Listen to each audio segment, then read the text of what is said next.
Kommentariyalarni o'qib o'tirganimda bitta kommentariyaga ko'zim tushdi.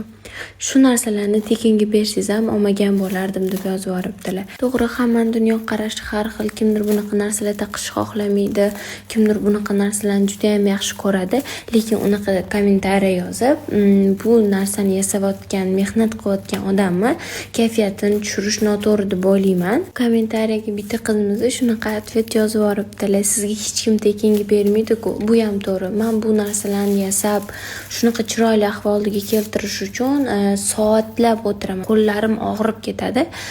Men u narsani qadrlashinglarni juda ham xohlayman. Qimmat, juda ham qimmat sotib olsiz, ikkita qo'lingizni og'zingizga tiqib olibsiz. Insof bilan narx qo'ying degan qizlarimiz uchun aytib o'taman. Bu narsalarni bozorga borib yasashi o'zi bo'lmaydi. Narsani o'zini qiyinchiligi bor. Faqat meni ishim qiyin demoqchi emasman bu gap bilan. Faqat birov mehnatini qadrini bilinglar. Har xil yomon gaplar bilan odamning kayfiyatini tushirmanglar deb aytmoqchiman. Bugungi zakazlarimiz Andijon, Marg'ilon, Namangan, Buxoroga ketdi. Agar siz ham shunaqa narsalarni yasashni o'rganmoqchi bo'lsangiz, sizni mini kursimga taklif qilaman.